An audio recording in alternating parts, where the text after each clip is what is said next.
Hello, and welcome to Revolutions. Supplemental, the Armies. So this section was originally supposed to be a part of Episode 5, Cavaliers and Roundheads, but it just kept growing, started to sidetrack the narrative, and had I let it go on like that, we never would have gotten anywhere, so I pulled it out and created this little standalone supplemental. If you're not super interested in the composition of the armies that are about to fight the English Civil Wars, then by all means skip on ahead. When you get to the battles, just imagine some guys with long spears, some other guys with muskets, some guys up on horseback, and a few cannons blasting away in the background, and you've pretty much got the gist of it. If you want something a little more detailed, then stick around. Still here? Okay, good. At the outset of the English Civil Wars, which are going to consume the remainder of the 1640s, England was the one major power in Europe that did not have a standing professional army. The only thing resembling a standing army were the so-called trained bands. The trained bands were local militia groups that met once a month or so to drill, or maybe didn't even meet that often because the local lords hadn't bothered to equip them. When the Civil War started, though, the trained band units were really the only thing that had any kind of military structure to it, so both sides tried to fold these local militia groups into their field armies. Except that there was one almost universal fact about the trained bands. They were not at all interested in leaving their home counties. The whole point of the militia was to defend their homes, and you can't very well do that if you're marching me halfway to Scotland. Sometimes you could coax them out for a short campaign, but they got itchy feet pretty quickly and could turn mutinous in a hurry if you didn't let them go home. So relying on the trained bands was no good, which meant that both Royalist and Parliamentarians had to raise armies from scratch. So, what was the composition of those armies? Starting at the bottom, we have first of all the infantry. These are the poor saps who got drafted into service, usually under pressure from their local lord. Maybe they were committed to the cause, whichever cause that happened to be, but given the number of soldiers who will just immediately switch sides upon being captured, I'm not sure ideological passion is really the motivating force for the average infantryman. The infantry was divided into two main groups, pikemen and musketeers. Pikemen were armed with pikes, musketeers were armed with muskets, or maybe that was obvious. These guys lined up to fight as a battalion, usually made up of 2 to 3 regiments, which were themselves made up of 10 to 15 companies. Theoretically, a company was supposed to be 100 men, and 10 companies were supposed to make up a regiment. But no one ever came close to this theoretical ideal, and the average company during the Civil Wars was more like 30 guys and a captain. Now what's weird is that at least at first a regiment was composed of both pikeman companies and musketeer companies, but in battle pikemen and musketeers were deployed separately. So as the soldiers lined up, each regiment was, at a minimum, immediately divided in half and then sent off in different directions. It took everyone a while to realize how silly this was and align the logistical regiment with the tactical regiment, but they got there eventually. The pikemen were usually bunched at the center of the battle line and operated much like an old Greek phalanx. They would line up 6 deep, carrying 15 to 18-foot pikes, and march forward until they hit the line of enemy pikemen.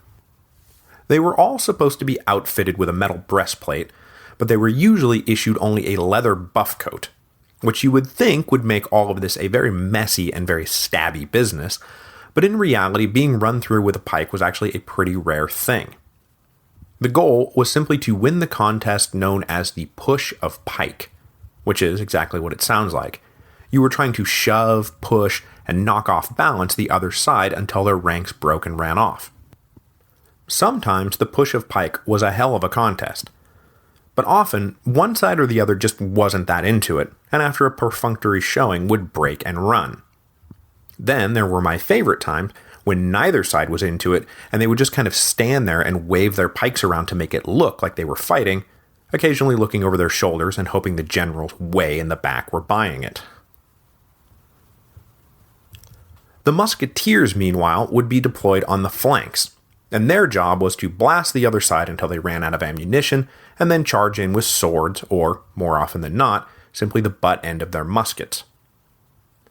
The musketeers were usually outfitted with a matchlock rifle, which had the benefit of being both cheap and reliable. The downside of the matchlock was that the priming charge had to be lit by a slow-burning match that every musketeer had to keep on hand and permanently lit. Not only did it take a little practice to get the timing right, but God help you if anything ever got wet. As the war went on, flintlock muskets started showing up, which didn't need the slow-burning match, but they were more expensive and less reliable, so usually only went to sentries or scouts who needed to be ready to shoot at a moment's notice and couldn't just wander around with lit matches all the time. In battle, the musketeers were lined up 6 deep, like the pikemen, and each soldier could fire and reload about once every minute or so. So they would just cycle through the ranks. You'd fire, go to the back, load your gun while slowly shuffling forward, and then firing again.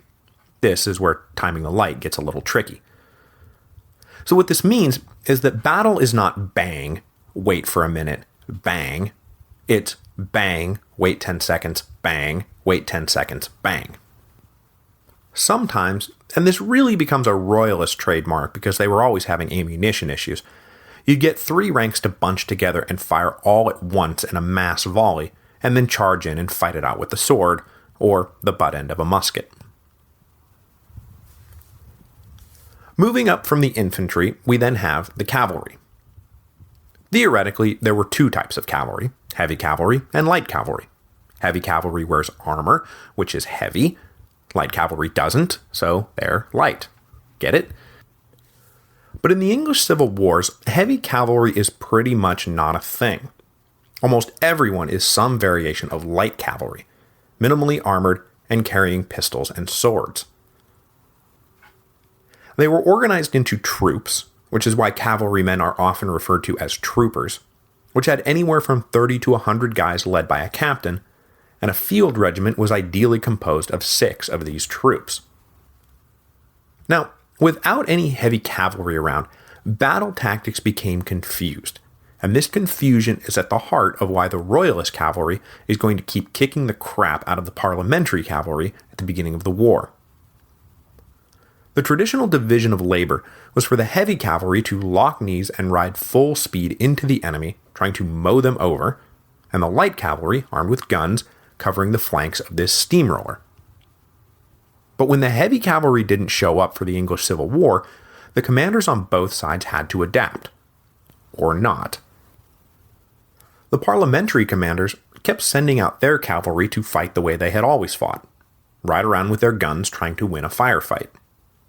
But when Prince Rupert, we'll get to him in episode 5, showed up in Charles's camp, he brought the latest continental military theories with him. And those theories said, who cares if the light cavalry isn't fully armored? Riding full speed into the enemy is still super effective, so just keep doing it. So the Royalist cavalry just kept doing it, blasting into their parliamentary counterparts at full speed, waiting until the last possible moment to fire their pistols at point-blank range. In the early campaigning, the Royalist cavalry was basically invincible, because the parliamentary cavalry just wasn't prepared to deal with these kinds of shock tactics. In between the infantry and the cavalry, with a foot in each camp, were the dragoons. Dragoons were basically mounted infantry. They lined up for battle mounted on horses, but their job was to ride off to some trouble spot or golden opportunity, dismount, and then provide some timely additional firepower. In the early going, the dragoons were grouped together, but as the war progressed, they started being split up and deployed with cavalry units to provide ground cover for their permanently mounted comrades. Then, as the war kept going, the dragoons pretty much stopped dismounting altogether, mostly because, as Stuart Reed points out in All the King's Armies, once you got on horseback, you really didn't want to get off again. Because you know who dies in battle? Infantrymen. You know who rides off and lives? Cavalrymen. So I would just as soon stay on my horse, thank you very much. Finally, we come to the artillery.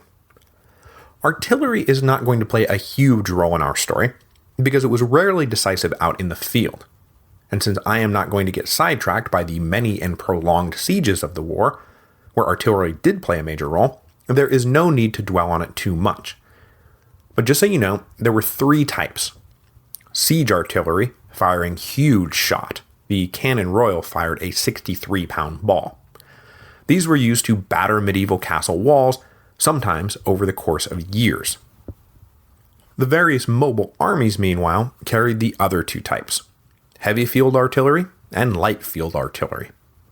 The heavy stuff, fired shot up to 20 pounds, would be positioned prior to the battle and used to bombard the enemy before fighting commenced.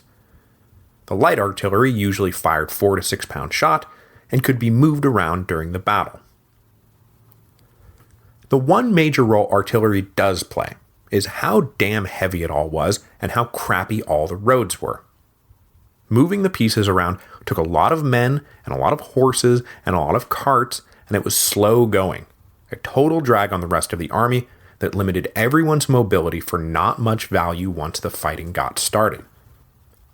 One field report noted that moving one 12-pound gun with 50 rounds and one brass mortar with 24 rounds required 67 horses and a whole host of gunners, fireworkers, conductors, and workmen to keep everything running, to say nothing of the sentries who had to guard it all. So in the end, artillery was way more trouble than it was worth. But no one wanted to give it up because look how big those guns are. So hopefully, you now have a better idea of what everyone is doing once these battles get going. Pikemen will be jabbing away at each other trying to convince the generals that they're actually fighting. Musketeers will be lined up blasting away at each other until they run out of ammo, whereupon they will start hitting each other over the head with their guns. The Royalist cavalry will be charging into the Parliamentary cavalry, and then the Parliamentary cavalry will be riding off in disarray. And the dragoons will be trying to convince their officers to let us stay on our horses, please. The artillery is stuck in a bog somewhere. If you want even more detail, I recommend The Civil Wars of England by John Kenyon and All the King's Armies by Stuart Reed, both of which focus exclusively on the military aspects of the war. Okay, so with that out of the way, let's get back to our regularly scheduled program.